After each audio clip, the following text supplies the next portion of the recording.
समाज को बदल दो। मोहन की मृत्यु से पूरा परिवार सकते में आ गया। सबकी सोचने समझने की बुद्धि जैसे खत्म हो गई। सबसे पहले बड़े ताऊजी ने स्वयं को संभालकर मोहन की पत्नी रितु से कहा, हाँ तो रितु, अब जो होना था वह तो हो ही चुका। अब उसी को सोचते रहने से और हाथ पर हाथ धरे बैठे रहने से काम नहीं चलेगा। मिट्टी को तो ठिकाने लगाना ही पड़ेगा। उठो और देखो घर में कितना रुपया पैसा और सामान है, कम हो तो बैंक से निकालने की व्यवस्था करो। इतना कहते कहते ताऊजी का गला भर आया और उनकी आंखों से आंसू गिरने लगे। वे धीरे धीरे रितु के पास पहुंचे और उसके सिर पर हाथ रखकर उसे सांत्वना देने लगे। ताऊजी दिल पर पत्थर रख रितु को समझाने का प्रयास कर रहे थे, क्योंकि उनके पुत्र समान भतीजे मोहन की अल्पायु में मृत्यु हो गई थी। इस प्रकार अपनी आधी अधूरी जिंदगी को बीच सफर में ही छोड़कर मोहन का अचानक मृत्यु की ओर प्रस्थान ताऊजी से बर्दाश्त नहीं हो रहा था। पर विधि की विडंबना को कौन टाल सकता है।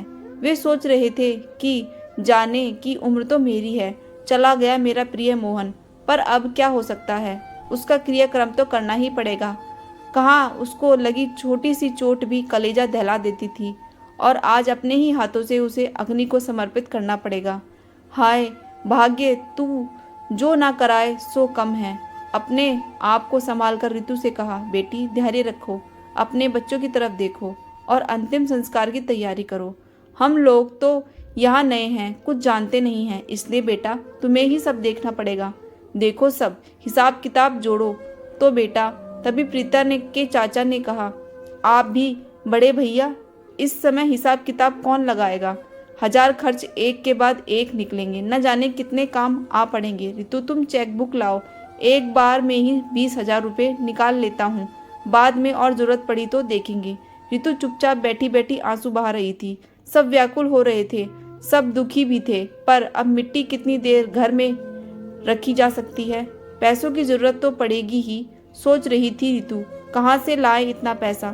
3 साल से मोहन बीमार बिस्तर पर पड़े थे। निजी संस्थान में नौकरी करने के कारण पैसे भी कम मिलते थे और पेंशन का तो सवाल ही नहीं था। जो पैसे बचा कर रखे थे वे भी इलाज में खर्च हो गए थे। कैंसर जानलेवा रोग है, जान के साथ पैसा और चैन भी ले लेता है। अभी 3 दिन पहले ही तो बैंक से बचे पैसे निकाल लिए थे, अब वे भी खर्च हो चुके थे। अब पैसे ना घर में थे ना बैंक में, और मोहन की मिट्टी घर में और पैसे बिल्कुल नहीं। लोग इंतजार कर रहे थे कि मिट्टी उठे तो वे भी अपने अपने घर जाएं। रमेश से राजू ने कहा, अरे यार बड़ी मुश्किल से शाम के शो के ब्लैक में शोले फिल्म के टिकट का इंतजाम किया, पर अब लग रहा है शाम तो यहीं हो जाएगी। घर में बीवी बड़ी कलह मचाएगी, बड़ा झगड़ा टंगा होगा। क्या करूं, छोड़कर जाना भी अच्छा नहीं लगता। उसकी बात सुनकर सुभाष ने कहा, अच्छा याद दिलाया यार, आज तो मेरे घर में लड़की वाले मुझे देखने आने वाले हैं। अब क्या करूं, प्रीता मेरी दोस्त है तो उसे छोड़कर जाते भी नहीं बन रहा। पता नहीं कब तक रुकना पड़ेगा। धीरे धीरे वहां पर कई गुट बन गए। सब आपस में बातचीत करते समय गुजार रहे थे। ताऊजी फिर से रितु से कुछ कहने ही वाले थे कि एक वकील वहां आकर खड़ा हो गया। सबको बड़ा ताज्जुब हुआ कि अभी इस समय वकील की क्या जरूरत। ताऊजी ने उठकर उससे पूछा, कहिए किससे मिलना है आपको। देखिए मैं प्रीता के पापा का वकील हूँ। तब ताऊजी ने कहा, क्या आपको पता नहीं कि उसकी तो मृत्यु हो गई है। वकील साहब ने कहा, मालूम है, तभी तो मैं आया हूँ वसीयत लेकर। देखिए यह वसीयत की बातें बाद में भी हो सकती हैं, अभी तो उनका क्रियाक्रम बहुत ज़रूरी है। वकील ने कहा, बाद में कुछ नहीं हो सकेगा, पहले उनकी वसीयत सुन लीजिए, उसके बाद ही कुछ किया जाएगा। इतना सुनते ही वहाँ सन्नाटा छा गया। सब उत्सुक हो उठे कि वसीयत में ऐसा क्या लिखा है। बस वकील ने वसीयत पढ़ना शुरू की।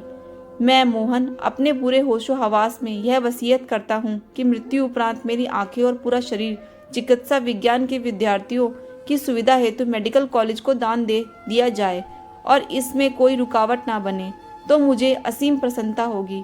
जब कोई नेत्रहीन मेरी आंखों से इस दुनिया को देख पाएगा तो उसकी अंधेरी दुनिया को रोशनी प्रदान कर मेरी आत्मा प्रसन्न हो जाएगी, वरना जन्मों तक मैं व्याकुल रहूंगा। मेरे नेत्र के सम्मुख अस्पताल की वह नन्ही सी नेत्रहीन बच्ची बार बार आकर खड़ी हो जाती है, जो बिना सहारे के जी नहीं सकती। उसके लड़खड़ाते कदमों का सहारा बन मेरा जीवन धन्य हो जाएगा। यह तो हुई एक बात। दूसरी बात, मेरा मृत्यु संस्कार उस पारंपरिक तरीके से नहीं किया जाएगा। कोई रोना धोना, पूजा पाठ या कर्मकांड नहीं किया जाएगा। इन सबसे दूर अस्पताल के विद्युत शवगृह में शव को भस्म करवाना चाहता हूँ। इसके पश्चात ना कोई मृत्यु भोज, ना कोई दसवा। मुझे अच्छा लगेगा अगर सभी लोग अपने सामान्य दिनचर्या के अनुसार काम करें।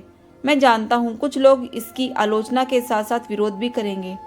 उनसे नम्र निवेदन है कि वह मेरी अभिलाषा और उसके अंतर में छिपा दर्द समझे और फिर कोई निर्णय करे।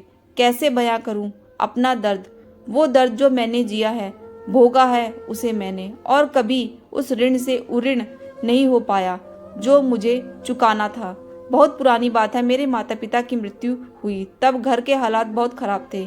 ईमानदारी की रोटी कमाने वाले व्यक्ति तो वैसे भी संपन्न नहीं होते। फिर उस समय तो माता पिता और 8 बच्चों को मिलाकर 12 लोगों का खर्चा। माँ हमेशा बीमार रहती थी, इलाज में भी पैसा लगता ही था। बड़े होते बेटे बेटियां की पढ़ाई का खर्च तो था ही, बेटियों की शादी भी सिर पर थी। बड़ी मुश्किल से माँ कुछ बचा पाती थी। बड़ी दीदी की शादी तय हो गई, सब उसकी तैयारियों में लगे थे। तभी हुआ वह वज्रपात। दुर्घटनास्थल पर ही पिताजी का देहांत हो गया। घर में हाहाकार मच गया। भविष्य की चिंता में पागल माँ ठीक से पिता की देह से लिपटकर रो भी ना पाई, बस मूर्ति व्रत सब देखती रही। लोगों ने मिलकर पापा का दाह संस्कार किया, फिर मृत्यु संस्कार की तैयारी के लिए माँ से पैसे मांगे। जड़वत बैठी माँ कुछ सोचने समझने की स्थिति में नहीं थी। किसी ने उसकी कमर से चाबी का गुच्छा निकाला और अलमारी से पैसे निकालकर सामान मंगवाया। ये वही पैसे थे जो माँ ने थोड़े थोड़े कतर व्योत करके बचाए थे। इन्हीं पैसों के लिए कभी फल नहीं आए, अच्छे कपड़े नहीं पहने, रूखा सूखा खाकर सबने गरीबी में दिन गुजारे ताकि दीदी की शादी अच्छी तरह से हो सके। पर मृत्यु संस्कार के नाम पर सारे पैसे कुछ घंटों में खर्च हो गए। चारों ओर वाहवाही गूंज रही थी, पर मेरे मन में और सन्नाटा घिरा हुआ था। मैंने कभी भूखे प्यासे छोटे छोटे भाई बहनों को देखा और कभी मालपुए और पूरी कचौरी खाते पंडित और सब बिरादरी वाले देखे, और मैं इस प्रथा के प्रति घृणा से भर गया। आप कह सकते हैं कि यह प्रथा तो सदियों से चली आ रही है, इसे निभाना ही पड़ेगा। तो मैं पूछता हूँ, नियम तो इंसान ने खुद ही बनाए हैं, ना अपनी सुविधा के लिए या मनुष्य नियमों के लिए बनाए गए। इस अंतर को समझना बहुत जरूरी है ताकि अंधानुकरण से हम बच सके। जब हमने इतने सारे नियम अपनी सुविधा अनुसार बदले हैं तो फिर इस नियम को क्यों नहीं बदला जा सकता। पिता की मृत्यु के पश्चात मेरी दीदी का रुदन सुनकर मेरा कलेजा फट गया। जो पैसा उनकी शादी की दावत के लिए रखा गया था, उसी पैसे से दावत तो हो रही थी, पर मृत्यु भोज की। मैं डॉक्टर बनना चाहता था, पर इतना पैसा ही नहीं था कि पढ़ाई कर पाता। अभी तो घर गृहस्थी चलाने के लिए भी कच्ची उम्र में ही पैसे कमाना जरूरी था। एक स्कूल में पढ़ाने लगा। मेरी दादी बाबा घर पर ही लिफाफे बनाकर काम करने लगे। वे तो खुद भी एक खाली लिफाफे की तरह हो गए थे। छोटे छोटे भाई बहन हंसने खेलने की उम्र में गंभीरता की चादर ओढ़कर जी रहे थे।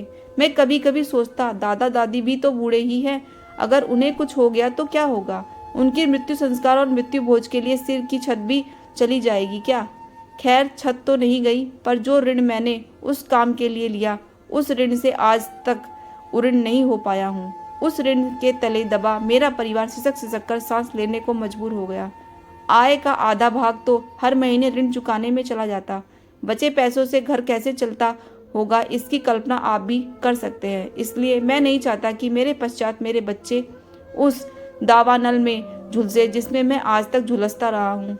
अंदर तक तृप्त लोगों को भोजन कराने से भूखे बच्चों का पेट भरना अधिक जरूरी है। मैं चाहता हूँ मेरे बच्चों को अपनी पढ़ाई बीच में ना छोड़नी पड़े, ना उन्हें भूखा रहना पड़े। इसलिए मैं मृत्यु संस्कार में होने वाले रीति रिवाजों का बहिष्कार करता हूँ। वैसे भी इसमें धन के साथ साथ समय का भी अपव्यय होता है। अतः मेरा मृत्यु संस्कार जिस प्रकार में हो चाहता हूँ वैसा किया जाए, ये मेरी अंतिम इच्छा है। विद्युत शवगृह में क्रिया करके सभी लोग अपने अपने सामान्य दिनचर्या के अनुसार जीवन जिए, अपने अपने काम करें। जो जहाँ है वहीं पर मुझे श्रद्धांजलि या मेरे लिए जैसे मन में भाव हो उनको व्यक्त कर दे। कोई छुट्टी ना ले। इतना कहकर वकील चुप हो गए, पर वहाँ उपस्थित लोगों के 2 गुट बन गए। एक गुट के अनुसार मरने वाले की इच्छा की सर्वोपरि थी। तो दूसरे गुट के अनुसार आत्मा की शांति के लिए सभी काम विधिवत करना जरूरी था। अब प्रीता की मम्मी ऋतु सामने आई और उन्होंने कहा, सभी काम वैसे ही किए जाएंगे जैसे मेरे पति की इच्छा थी। इतना सुनते ही रिश्तेदार भड़क गए और कहने लगे, अच्छा तो अब यह समाज सुधारिका बनेगी। चलो भाई, यह तो समाज सुधारकों का घर है, यहाँ हमारा तुम्हारा क्या काम है। पहले से पता होता तो आते भी नहीं। वह तो पड़ोस में रहने के कारण चले आए, लेकिन इन्हें तो हमारी जरूरत ही नहीं है। इतना कहते कहते आधे लोग वहां से चले गए। बाकी आधे बचे लोग इस असमंजस में थे कि क्या करें। प्रीता की माँ ऋतु मजबूती से अपनी जगह खड़ी थी। धीरे से प्रीता और उसका भाई माँ के अगल बगल आकर खड़े हो गए। अब ये स्पष्ट ही था कि आगे क्या होगा। अंततः जो लोग नए विचारों के पोशाक थे वे वहां रुके रहे और बाकी बड़बड़ाते हुए चले गए। आपको ये कहानी कैसी लगी ज़रूर बताएं। Thanks for watching. Please subscribe my channel.